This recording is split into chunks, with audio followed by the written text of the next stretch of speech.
NH media news కి స్వాగతం. Bulletin లో ముందుగా హెడ్లైన్స్ చూద్దాం.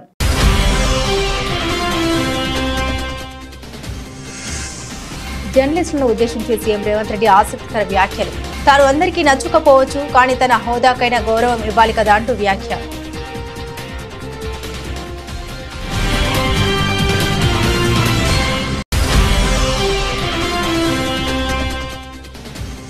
విజయవాడ వరదల్లో మునిగి పాడైన వాహన యజమానులకు ప్రభుత్వం గుడ్ న్యూస్. దెబ్బతిన్న వాహనాలు ఎలక్ట్రిక్ ప్లంబింగ్ పనులను ఉచితంగా చేయాలని నిర్ణయం.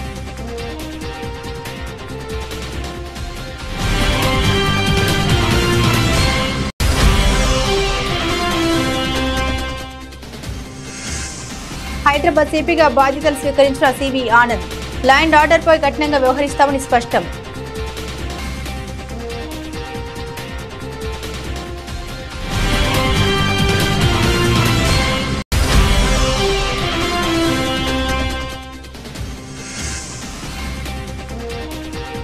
అవన్నీ రాజకీయ హత్యలు. వరద బీభత్సంపై గుడివాడ అమర్నాథ్ ఫైట్.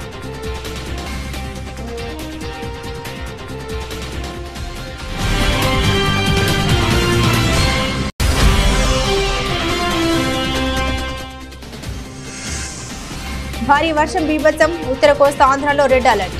బంగాళాఖాతంలో అల్పపీడనంతో భారీ వర్షాలు పడే అవకాశం ఉందన్న వాతావరణ శాఖ.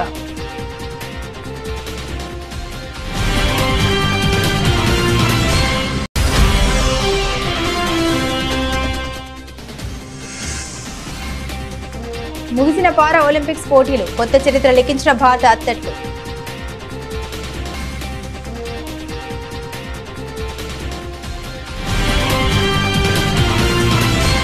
ఇక వివరాలకు వెళ్తే ప్రజాకవి పద్మ విభూషణ్ కాళోజీ నారాయణరావు జయంతి సందర్భంగా ఆయన చిత్రపటానికి సీఎం రేవంత్ రెడ్డి నివాళులర్పించారు.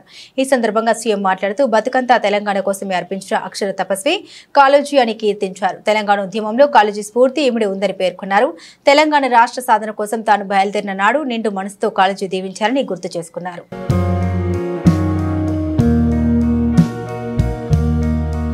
విజయవాడ వాసులకు కూటమి ప్రభుత్వం గుడ్ న్యూస్ తెప్పబోతోంది. వరదల్లో దెబ్బతిన్న మునిగి పాడిన వాహనాల మరమ్మతులకు అయ్యే ఖర్చులో కొంత భరించాలని ప్రభుత్వం యోచిస్తున్నట్లు ముఖ్యమంత్రి చంద్రబాబు నాయుడు తెలిపారు.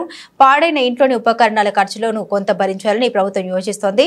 ప్రభుత్వ నిర్ణయంతో వేలాది మందికి లబ్ధి జరగనుంది. గత రాత్రి విజయవాడ కలెక్టరేట్లో చంద్రబాబు మీడియాతో మాట్లాడారు. ఈ విషయాన్ని వెల్లడించారు.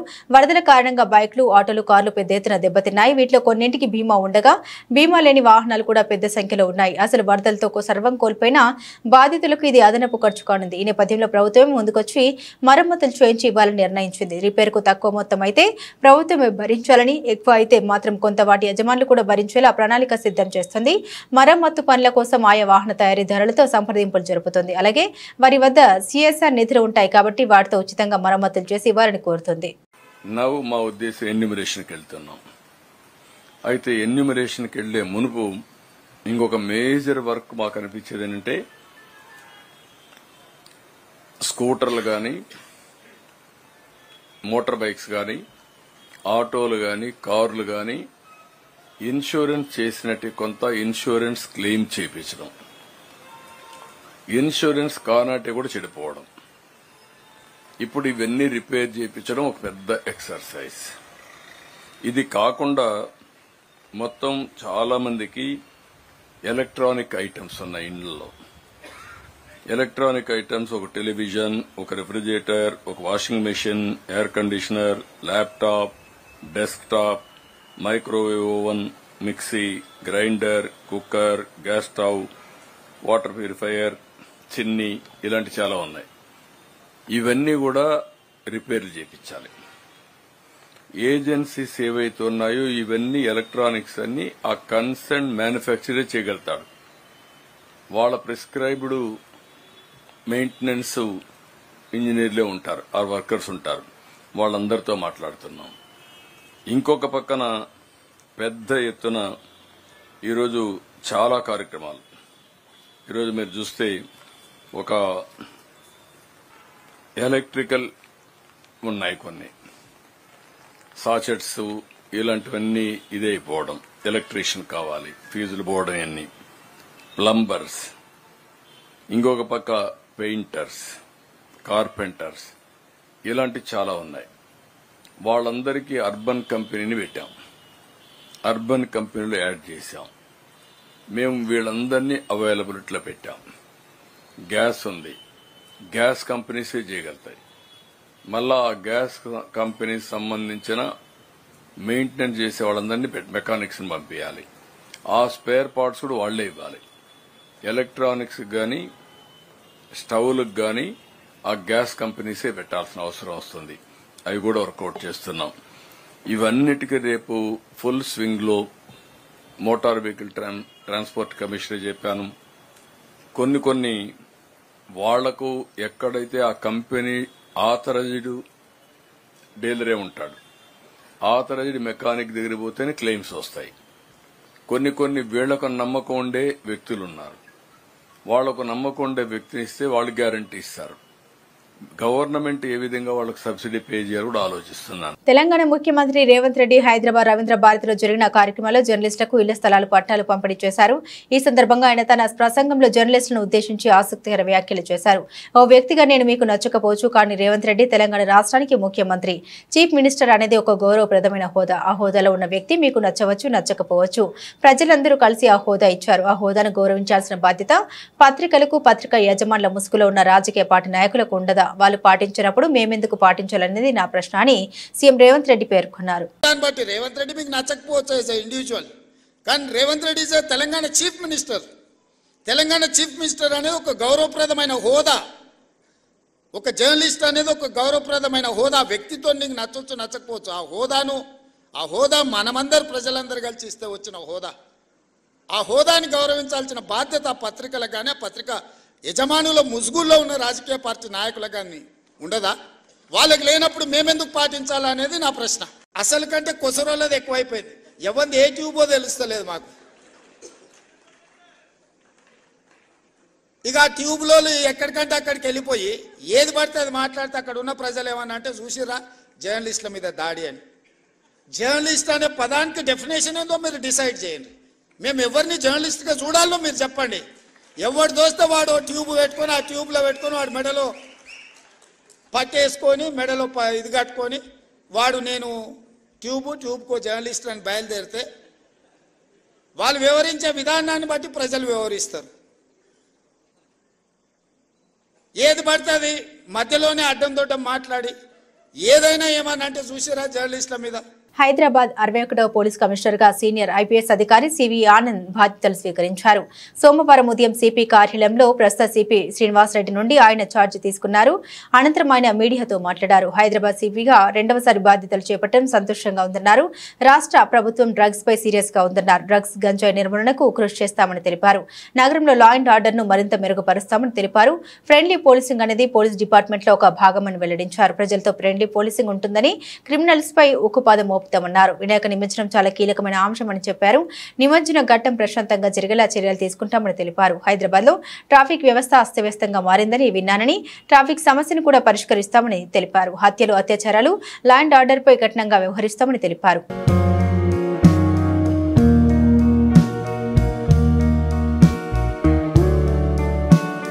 ఎన్నికల్లో ప్రజలకు ఇచ్చిన హామీలను అమలు చేయకపోవడం పట్ల ప్రజల్లో వస్తున్న వ్యతిరేకతను దారి మళ్లించేందుకు హైడ్రా పేరుతో కాంగ్రెస్ ప్రభుత్వం హైడ్రా అమలాడుతోందని కేంద్ర హోంశాఖ సహాయ మంత్రి మండిపడ్డారు.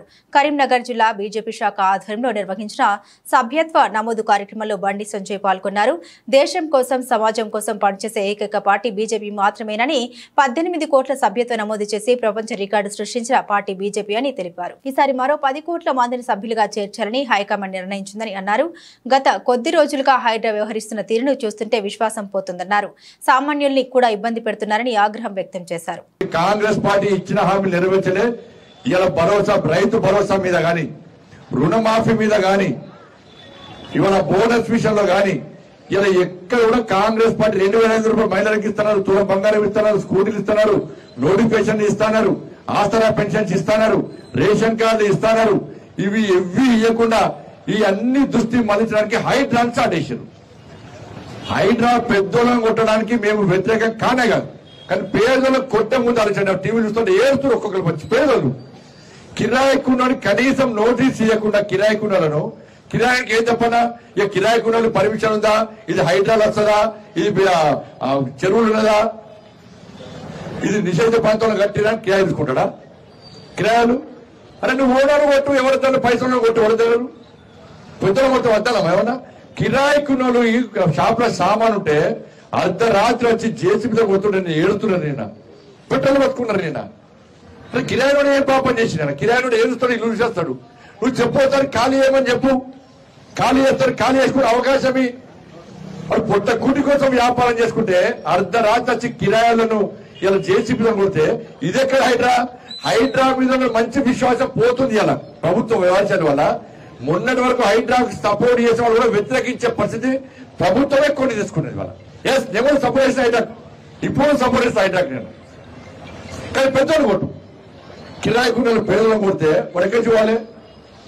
అరే ఇల్లు జాగ్రత్త కొనేటప్పుడు, ఇల్లు కొనుక్కున్నప్పుడు ఏం చేస్తామన్నా? రిజిస్ట్రేషన్ డాక్యుమెంట్స్ ఉన్నాయా? వాళ్ళకు ఉన్నాయి. లింక్ డాక్యుమెంట్స్ ఉన్నాయా? వాళ్ళకు ఉన్నాయి. మున్సిపల్ గ్రామ పంచాయతీ పర్మిషన్ ఉందా? వాళ్ళకు ఉంది. ఓనర్షిప్ సర్టిఫికేట్ ఉందా? ఉంది. హౌస్ నంబర్ ఉందా? ఉంది. మీటర్ ఉందా? ఉంది. కరెంటు బిల్లు అది ఉందా? ఉంది. ట్యాప్ కనెక్షన్ అన్ని ఉన్నాయి. బిల్లు కడుతున్నారు. ప్రభుత్వం తీసుకుంటున్నారు. పర్మిషన్ ఇచ్చిన ఏం చేయవు నువ్వు. పెద్ద పెద్ద బిల్లు వేసి వెళ్ళిపోవు. ఒక్కడి ఊడబట్టి మొత్తం సినిమా చూపడుతున్నావు. ఇలా పేదలను కొట్టే పరిస్థితి వచ్చింది ఇవాళ. కాబట్టి హైడ్రా పేరు చెప్పి రుణమాఫీ గురించి మాట్లాడే పరిస్థితి లేదు ఇవాళ. చర్చ లేదు ఇవాళ. పేపర్ రాస్తావే, టీవీ చూపోతావు. ఇక రుణమాఫీ వేది, రైతు భరోసా వేది. ఒక పార్టీ బీఫామ్ తో ఎన్నికల్లో పోటీ చేసి గెలిచాక మరో పార్టీలోకి జంప్ అయిన ఎమ్మెల్యేలపై చర్యలు తీసుకోవాల్సిందేనని తెలంగాణ హైకోర్టు తేల్చి చెప్పింది. తెలంగాణలో బీఆర్ఎస్ టికెట్ తో గెలిచి కాంగ్రెస్ లో చేరిన ఎమ్మెల్యేలకు షాక్ ఇచ్చింది. వారిపై దాఖలైన అనర్హత పిటిషన్లపై చర్యలు ఎప్పుడు తీసుకుంటారో చెప్పాలని తెలంగాణ స్పీకర్ గడ్డం ప్రసాద్ కుమార్ ను ప్రశ్నించింది. ఈ ప్రాసెస్ కు సంబంధించిన షెడ్యూల్ ను విడుదల చేయాలని ఆదేశించింది. ఎమ్మెల్యేలపై దాఖలైన అనర్హత పిటిషన్లను స్పీకర్ ముందుంచాలని అసెంబ్లీ సెక్రటరీకి ఆదేశాలు జారీ చేసింది. ఆ పిటిషన్లను పరిశీలించి వాటి విచారణకు సంబంధించిన షెడ్యూల్ విడుదల చేయాలని స్పీకర్ కు సూచించింది. సదరు ఎమ్మెల్యేలకు నోటీసులు ఎప్పుడు జారీ చేస్తారు, వాదనలు ఎప్పుడు వింటారు, ప్రొసీడింగ్స్ ఎప్పటిలోగా పూర్తి చేస్తారు తదితర వివరాలన్నీ ఈ షెడ్యూల్లో పేర్కొనాలని హైకోర్టు స్పష్టం చేసింది. ఇందుకు 4 వారాల గడువు ఇచ్చింది. అప్పటికి షెడ్యూల్ విడుదల చేయకుంటే ఈ కేసును సుమోటోగా విచారణకు స్వీకరిస్తామని హెచ్చరించింది. 9 నెలల కాంగ్రెస్ పాలన ఏమాత్రం అర్థం పర్థం లేకుండా సాగిందని ముఖ్యమంత్రి మంత్రుల మధ్య సమన్వయం లేదని మాజీ మంత్రి ఎమ్మెల్యే జగదీష్ రెడ్డి అన్నారు. ఆయన సూర్యాపేట క్యాంపు కార్యాలయంలో మీడియాతో మాట్లాడారు. రుణమాఫీ చేయలేని దద్దమ్మ ప్రభుత్వం కాంగ్రెస్ అని, గతంలో బీఆర్ఎస్ ప్రభుత్వం ఇచ్చిన రైతు బంధుకే దిక్కు లేదని విమర్శించారు. 2 లక్షల రుణమాఫీపై ప్రభుత్వం వెంటనే స్పష్టత ఇవ్వాలని డిమాండ్ చేశారు. ఇచ్చిన హామీలు నెరవేర్చక వచ్చిన సమస్యల్ని పరిష్కరించకుండా కాంగ్రెస్ ప్రభుత్వం రైతులు ప్రజల్ని గందరగోళంలోకి నెట్టుతోందని ఆగ్రహం వ్యక్తం చేశారు. 49,000 కోట్లు రుణమాఫీ చేస్తామని చెప్పి 31,000 కోట్లకు కుదించి చివరకు బడ్జెట్ లో 26,000 కోట్లు కేటాయించి 18,000 కోట్లు విడుదల చేసి రైతులకు 10,000 కోట్లు మాత్రమే మాఫీ చేసిందని ఫైర్ అయ్యారు. వీళ్ళకి ఎవరికి సోయి లేదు. ఎవరికి వాడు వ్యక్తిగత సంపాదనలు పడ్డారు. ముఖ్యమంత్రి స్థాయిలో ముఖ్యమంత్రి, మంత్రుల స్థాయిలో మంత్రులు. అవకాశం ఉన్న ప్రతి చోట వ్యాపారులను, కాంట్రాక్టర్లను ఎవరెవరిని ఎట్లా భయపెట్టచ్చో బిల్డర్లను భయపెట్టించి వసూలు చేసుకునే పనిలో ఉన్నారు. ఒకరిని మించి ఒకటి తప్ప ప్రజలకు సేవ అందిద్దామన్న ఆలోచన ఒక్కరు కూడా కనపడతలేదు ఈ రాష్ట్ర ప్రభుత్వం. మేము ఇప్పటికైనా డిమాండ్ చేస్తా ఉన్నా, ఎట్టి పరిస్థితుల్లో రుణమాఫీ విషయంలో ఈ ప్రభుత్వం కూర్చొని ఒక స్పష్టత తీసుకోవాలి, ప్రజలకు రైతులకు స్పష్టతనివ్వాలి.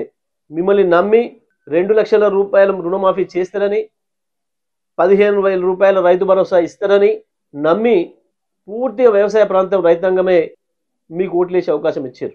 మిమ్మల్ని గెలిపించింది మొత్తం రైతాంగమే. రైతులు ఉన్న చోట, వ్యవసాయం ఉన్న చోటనే మీరు గెలిచిండ్రు. కానీ అదే రైతులకు నెత్తిన టోపీ పెట్టడమే కాకుండా ఇప్పటికీ కూడా రకరకాల మాటలు చెప్తూ మోసం చేస్తూ కాలం గడుపుతున్నారు. వ్యవసాయ శాఖ మంత్రి గారిని నేను డిమాండ్ చేస్తా ఉన్నా, ఇప్పటికైనా ముఖ్యమంత్రి మీ మంత్రివర్గం కూర్చొని అసలు రైతాంగానికి మొత్తం రుణమాఫీ చేసే ఉద్దేశం ఉందా లేదా, మీరు ఇచ్చిన మాట ప్రకారం 2 లక్షలు లేదా ఎగ్గొట్టదలుచుకున్నారా స్పష్టంగా చెప్పండి. ఇదే సందర్భంలో వానాకాలం పంట చేతికొచ్చే సమయం వచ్చింది. ఇప్పటికి కూడా నా రైతు బంధు లేదు, నా రైతు భరోసా లేదు. వెంటనే రైతు భరోసా కూడా ప్రారంభం చేయాలి. రైతాంగం అప్పులు తీసుకొచ్చి పెట్టి ఇబ్బందులు పడుతున్నారు.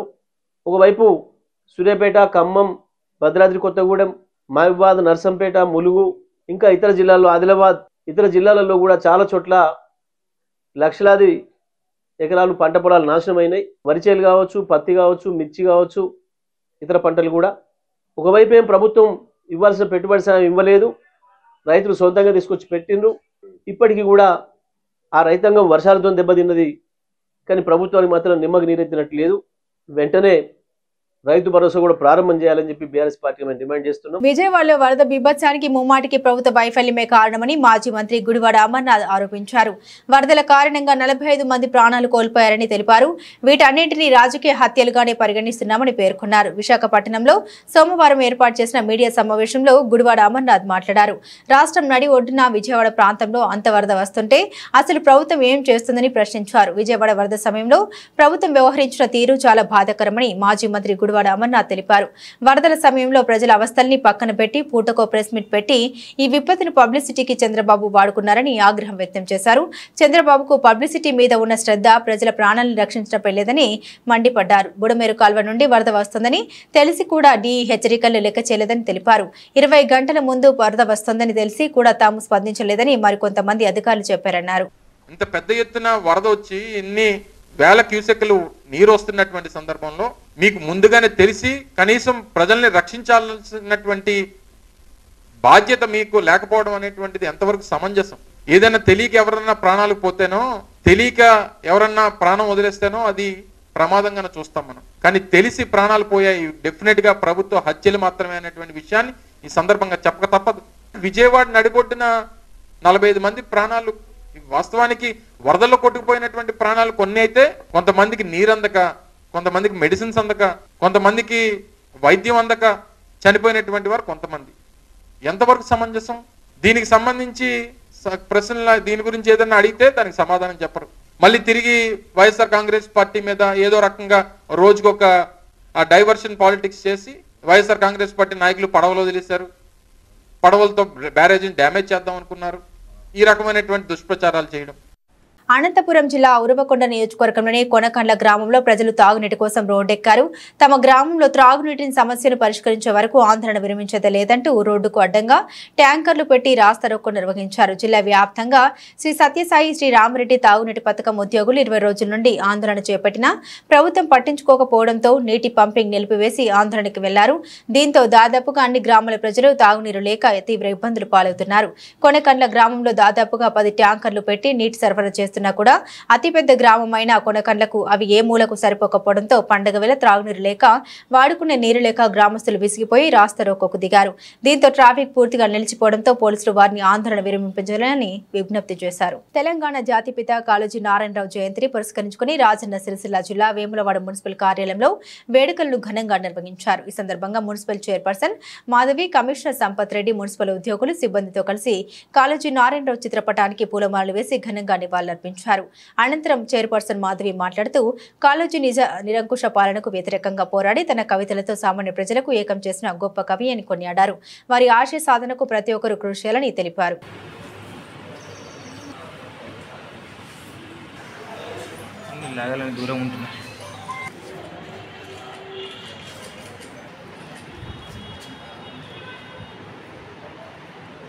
ఈరోజు కాళోజీ నారాయణరావు గారి జయంతిని పురస్కరించుకొని మరి మున్సిపల్ కార్యాలయంలో వారికి నివాళులర్పించడం జరిగింది. మరి వారు నిరంకుశ పాలనకు వ్యతిరేకంగా పోరాటం చేసి మరి ప్రజాస్వామ్యంలో ప్రజల వైపు నిలిచి మరి వారి కవితల ద్వారా మరి సామాన్య హృదయాలను ఏకం చేసినటువంటి గొప్ప కవి కాళోజీ గారు. అంతేకాకుండా ప్రత్యేక రాష్ట్ర సాధన కోసం మరి వారి కవితలు ఎంతగానో ప్రభావితం చేశాయి.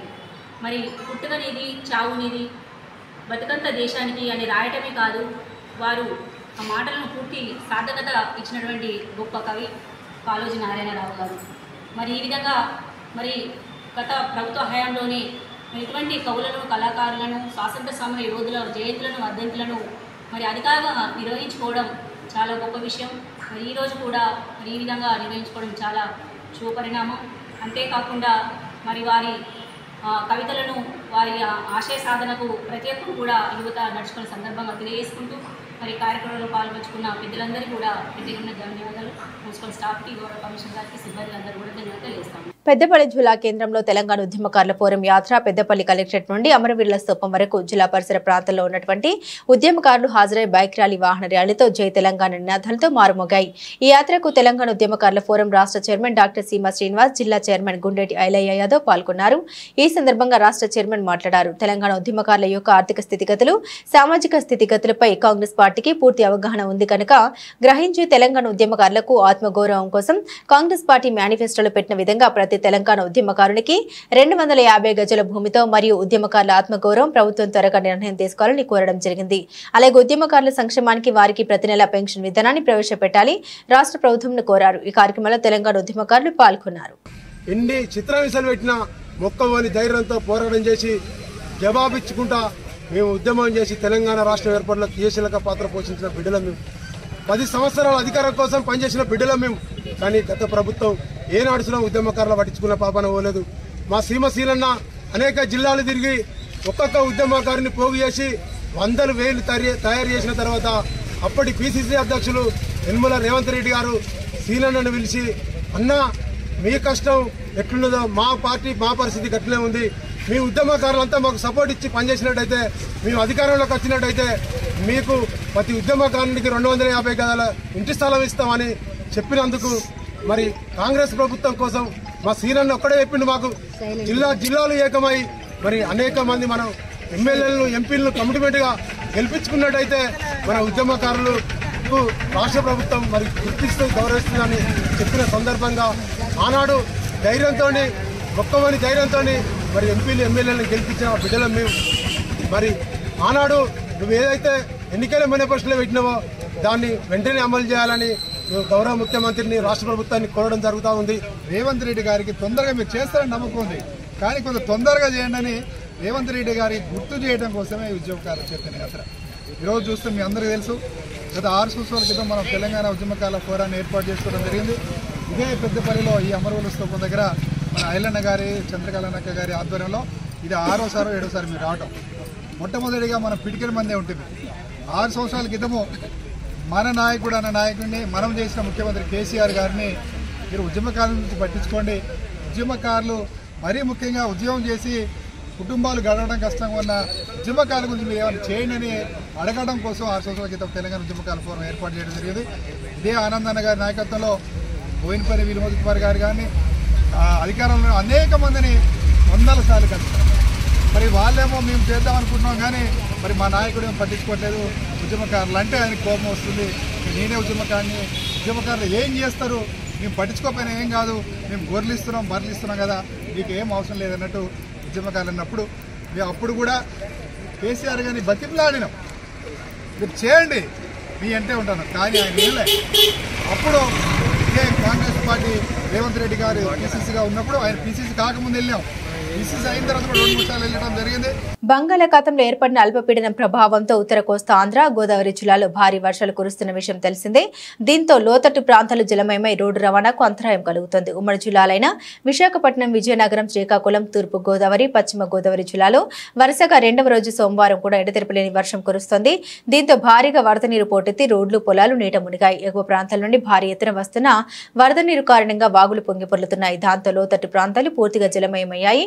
డజన్ల కొద్ది గ్రామాలకు రాకపోకలు నిలిచిపోయాయి. ఈ నేపథ్యంలో మరింతగా వర్షాలు కురిసే అవకాశం ఉందని పలు జిల్లాలకు పోర్టు మెటియోలాజికల్ కార్యాలయం రెడ్ అలర్ట్ జారీ చేసింది. దాంతో అధికారులు ఆయా జిల్లాల్లోని విద్యా సంస్థలకు సెలవును ప్రకటించారు. ఈ మేరకు శ్రీకాకుళం, పార్వతీపురం, మన్యం, అల్లూరి సీతారామరాజు, విశాఖపట్నం, అనకాపల్లి, కాకినాడ కలెక్టర్లు ఆదేశాలు జారీ చేశారు. మరోవైపు అల్లూరి సీతారామరాజు జిల్లాలో భారీ వర్షం కారణంగా కొండ చర్యలు విరిగిపడే ప్రమాదం ఉన్నందున ఘాట్ రోడ్డును అధికారులు మూసివేశారు. కాగా శ్రీకాకుళంలో వరదల్లో మినీ వ్యాన్ కొట్టుకుపోగా స్థానికులు వాహనం డ్రైవర్ను రక్షించారు. మంచిర్యాల జిల్లా బెల్లంపల్లి నియోజకవర్గం Bellampalli Godavari water scheme point ను సందర్శించారు. బెల్లంపల్లి ఎమ్మెల్యే గడ్డం వినోద్ వెంకటస్వామి బెల్లంపల్లి ప్రజల చిరకాల కోరిక అయిన గోదావరి వాటర్ స్కీమ్ పాయింట్ ను సందర్శించిన ఎమ్మెల్యే గడ్డం వినోద్ వెంకటస్వామి ఎల్లంపల్లి నుండి బెల్లంపల్లి వరకు వాటర్ సప్లై ఎలా చేయాలని అధికారులను అడిగి తెలుసుకున్నారు. ఈ సందర్భంగా ఎమ్మెల్యే మాట్లాడుతూ ఎన్నికల్లో బెల్లంపల్లి ప్రజలు త్రాగునీరు గోదావరి నుండి కాకుండా ఆడా ప్రాజెక్టు వాటర్ సప్లై చేయడం వల్ల రోగాల బారిన పడుతున్నామని చెప్పడంతో ప్రజలు గోదావరి వాటర్ వచ్చే విధంగా కృషి చేస్తామని కూడా చెప్పాము. అదేవిధంగా బెల్లంపల్లి ప్రజల కోరిక నెరవేరబోతుంది. సాధ్యమైనంత తొందరగా గోదావరి వాటర్ సప్లైకి అన్ని ఏర్పాట్లు స్థాయిలో జరుగుతున్నాయి. ప్రజలకు ఇచ్చిన మాట ప్రకారం ఎలాంటి సమస్యలు తలెత్తకుండా వీలైనంత త్వరగా గోదావరి వాటర్ సప్లై చేయాలని అధికారులకు సూచించారు. గణేష్ నవరాత్రి ఉత్సవాల్లో భాగంగా మేడ్చల్ జిల్లాలో ఏర్పాటు చేసిన ఓ వినాయక మండపంలో దొంగతనం జరిగింది. 5 యువకులు అర్ధరాత్రి మండపంలోకి ప్రవేశించి బొజ్జు గణపయ్య చేతిలోని లడ్డును ఎత్తుకెళ్లారు. దీనిపై మండప నిర్వాహకుల ఫిర్యాదుతో పోలీసులు కేసు నమోదు చేసుకుని విచారణ చేపట్టారు. మేడ్చల్ జిల్లా కీసర్లోని సిద్ధార్థ కాలనీ వాసులు వినాయక మండపం ఏర్పాటు చేసి గణపతిని ప్రతిష్ఠించారు. ఆదివారం రాత్రి రోజువారీ పూజలు భజనలు చేశాక భక్తులతో పాటు నిర్వాహకులు కూడా ఇళ్లకు వెళ్లిపోయారు. మండపంలోని వినాయకుడి విగ్రహానికి ఓ పరదా వేశారు. అర్ధరాత్రి ప్రాంతంలో 5 యువకులు అక్కడికి చేరుకుని మండపంలోకి వెళ్లారు. యువకులు లోపలికి వెళ్లి వినాయకుడి చేతిలో ఉంచిన లడ్డును కాజేశాడు. లడ్డును తీసుకుని యువకులు అక్కడి నుండి వెళ్లిపోయారు. ఇదంతా అక్కడ అమర్చిన సీసీటీవీ కెమెరాలో రికార్డైంది. తెల్లవారి మండపం దగ్గరికి వచ్చిన నిర్వాహకులు వినాయకుడి చేతిలో లడ్డు మాయమవడం గుర్తించి సీసీటీవీ ఫుటేజ్ లో చెక్ చేశారు. దీంతో యువకులు చేసిన దొంగతనం బయటపడింది. ఈ చోరీ ఘటనపై వినాయక మండప నిర్వాహకులు పోలీసులకు ఫిర్యాదు చేశారు. కాకినాడ జిల్లా ఏదో ప్రాంతంలో ఎడతెరిపి లేకుండా కురుస్తున్న వర్షాల కారణంగా ఏలేరు నుండి 10,000 క్యూసెక్ల వరద నీటిని దిగువకు విడుదల చేయడంతో కిర్లంపూడి మండలం రాజుపాలెంలో ఏలేరు కాలువకు గండిపడింది. దీంతో పంట పొలాలు నీట మునిగాయి. కాలనీలోని ఇళ్లలోకి నీరు చేరింది. ఇప్పటికే 10,000 క్యూసెక్ల నీటిని దిగువకు విడుదల చేశారు. సాయంత్రానికి మరో 5,000 క్యూసెక్ల నీటిని విడుదల చేసే అవకాశం ఉంది. గండిని పూడ్చేందుకు అధికారులు ఇసుక మూటలను వేయిస్తున్నారు. కానీ నీటి ప్రవాహం ఎక్కువగా ఉండడంతో వేసిన మూటలు వేసినట్లే కొట్టుకుపోతున్నాయి. ఈ గండి వల్ల దాదాపు 300 ఎకరాలు పంట నీట మునిగింది. జాయింట్ కలెక్టర్ అపూర్వ భరత్, ఆర్డీఓ సీతారామరావు, ఎంఆర్ఓ చిరంజీవి, మండల వ్యవసాయ శాఖ అధికారి జోక అమృత మరియు మండల అధికారులు పరిస్థితి పరిశీలిస్తున్నారు. ప్రతి సంవత్సరం గండి అదే ప్రాంతంలో పడుతుందని అధికారులు గండి పడిన తర్వాత వచ్చి పర్యవేక్షిస్తున్నారు తప్ప ఆ గండి పడకుండా శాశ్వత చర్యలు తీసుకోవడం లేదని స్థానికులు వాపోతున్నారు. ప్యారిస్ వేదికగా ఆగస్టు 28 నుండి ప్రారంభమైన పారా ఒలింపిక్స్ క్రీడలు ఆదివారంతో ముగిశాయి.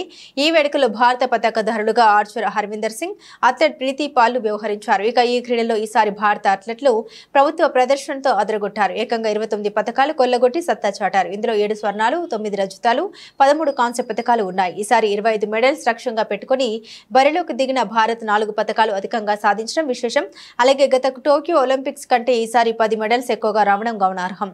దీంతో ఈసారి భారత్ టాప్ 20లో చోటు దక్కించుకుంది. 29 పతకాలు సాధించిన ఇండియా 18వ స్థానంలో నిలిచింది. ఇక చైనా అగ్రస్థానం కైవసం చేసుకుంది. ఆ తర్వాత టాప్ 5లో బ్రిటన్, అమెరికా, నెదర్లాండ్స్, బ్రెజిల్ నిలిచాయి. ఘనంగా జరిగిన ఈ ముగింపు వేడుకలో ఫ్రెంచ్ మ్యూజిషియన్లు, గ్రామీ అవార్డు విన్నర్ అండర్సన్ పాక్ల ప్రదర్శనతో స్టేట్ డి స్టేడియం హోరెత్తింది.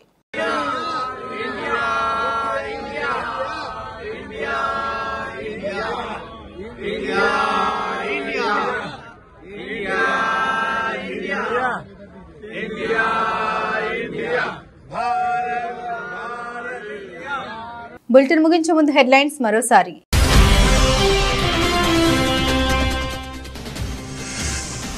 జర్నలిస్టులను ఉద్దేశించి సీఎం రేవంత్ రెడ్డి ఆసక్తికర వ్యాఖ్యలు.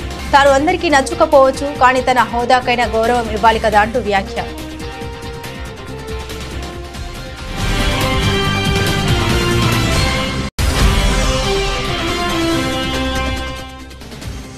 విజయవాడ వరదల్లో మునిగి పాడైన వాహన యజమానులకు ప్రభుత్వం గుడ్ న్యూస్. దెబ్బతిన్న వాహనాలు ఎలక్ట్రిక్ ప్లంబింగ్ పనులను ఉచితంగా చేయాలని నిర్ణయం.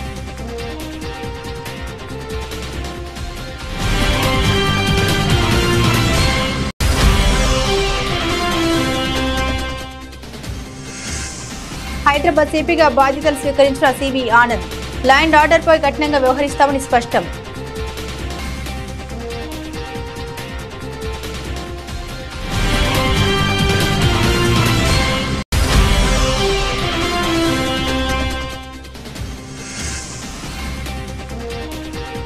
అవన్నీ రాజకీయ హత్యలు. వరద బీభత్సంపై గుడివాడ అమర్నాథ్ ఫైట్.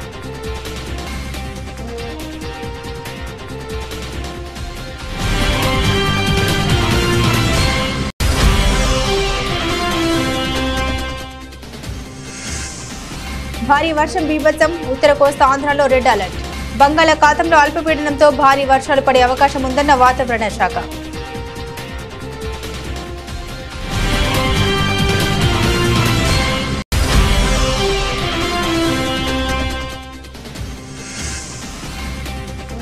ముగిసిన పారా ఒలింపిక్స్ పోటీలు. కొత్త చరిత్ర లిఖించిన భారత అథ్లెట్లు.